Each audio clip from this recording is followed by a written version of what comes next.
Dr. Joe Schwarz is host of the Dr. Joe Show, Sundays at 3 p.m. right here on CJAD 800. He's also the director of the McGill Office for Science and Society, and he wants to talk about cattle gallstones this week.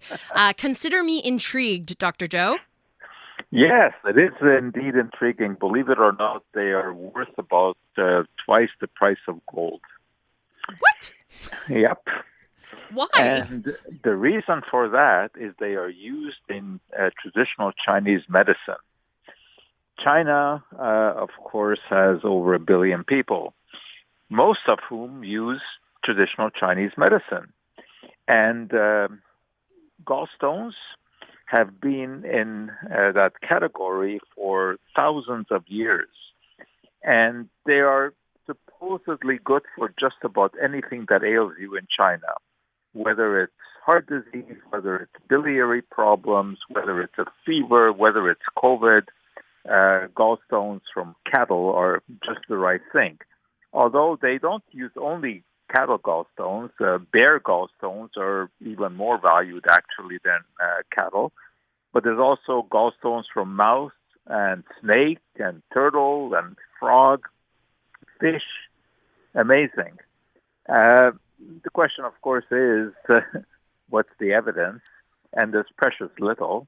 There's some evidence from laboratory studies and from mice studies that they may have an effect on reducing the after effects of stroke. But again, that comes from some very preliminary mice experiments. Unfortunately, this business of using animal parts in Chinese traditional medicine can have a very dark side.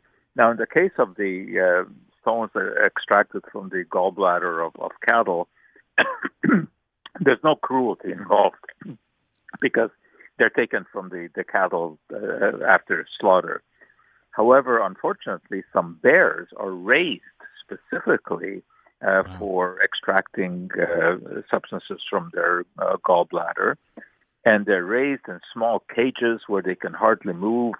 It's not a very pleasant thing, but the value of these cattle gallstones is just amazing, and workers in the slaughterhouses look for them and used to take them home and would sell them on the black market because there are all kinds of intermediaries who will then sell them in China. Well, it turns out that the slaughterhouses have not caught on to this, and they find that why shouldn't they profit from it? So believe it or not, they've now installed cameras in slaughterhouses to make sure that the workers are not taking any gallstone. And the bigger these are, the more valuable they are. There was one legendary one that was extracted from a cow in Brazil, which was about the size of a golf ball, and that was sold for $5,000. So, okay, what are they doing with, how are humans consuming them? Are they making tinctures, tea from these? Okay. Yes, some of them are ground up into a powder and often mixed with other things and mixed with other animal products. For example, ground up rhinoceros horn is another one. Ground up tiger penis is another one. Those are all mixed together. But the stones that have a pyramidal shape are especially prized. Those are thought to be highly therapeutic. And those you don't grind up. You actually swallow them as is. They're like little pyramids. I know it's kind of a humorous thing to talk about, except that there are millions and millions of people in China who are into this. Yeah. And and they're fostering the industry, of basically extracting these gallstones when the animals are being slaughtered. And so now the workers are very carefully looking through the gallbladders. And there's actually a device that has been designed, which is like a cage. And so the gallbladder is taken out of the animal, and when it is cut open, it's cut open on top of this cage so that if there's any stone, it falls into that so that the workers cannot steal them. Who would have ever thought of that, right? That there's an industry designed to prevent workers in abattoirs from stealing cattle gallstones. It seems like these gallstones are worth more than the cow, actually. They are actually. 5,000, yeah. It is. It's if you find a nice big stone in a cow, it is worth more than the meat of the cow. Exactly. Wow. I know you also wanted to talk about plastic and paper straws. Dr. Joe, tell me they've come up with something better than a paper straw, because on the rare occasions where I have to use one, I really don't enjoy having it disintegrate in my drink. Absolutely. My usual attitude is that anything that Trump says is wrong.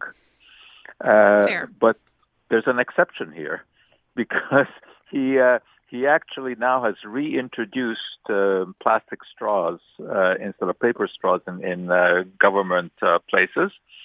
And I think that one can argue in favor of that, believe it or not. It seems to be anti-environmental, but it actually isn't. The paper straws, besides just not being good, they disintegrate in your mouth, actually contain perfluoroalkyl substances, the notorious PFASs that everyone is worried about in the environment, because those are the ones that make them waterproof, so that at least they don't disintegrate immediately. You still have a chance to suck something through them. And it turns out that now you can make plastic straws which are biodegradable, and they will decompose readily in the environment. They're made from a plastic called polyhydroxyalkanoate, which are actually made from sugar by the action of bacteria. So you can make a plastic straw that is biodegradable, and of course it is much better to suck something through a plastic straw than through those paper straws. Although, of course, believe it or not, it is possible to actually drink something without a straw. Without a straw, yeah. I was going to ask you, this biodegradable plastic, I've heard a little bit about it. And is this something that when it does dissolve, it turns into like a microplastic, or does it really actually? Well, yes. I mean, that's a very good question. Because as these plastics break down, they do first become microplastics, but then the biodegradable microplastics will degrade essentially into carbon dioxide and other simple compounds. So if they are truly biodegradable, then indeed there's much, much less of a worry. But they're also expensive. The truly biodegradable plastics cost much more than the other plastics. I'd be willing to pay for a plastic straw instead of a paper one, Dr. Joe. I'll pay. I think so too, but I've tried drinking from a glass and it works. Yeah, that's true. Without a straw. It's true. Dr. Joe is the host of the Dr. Joe Show, Sundays at 3 p.m. right here on CJAD 800. I will be listening, so will Matt. We'll hear you then, Dr. Joe. Thanks very much.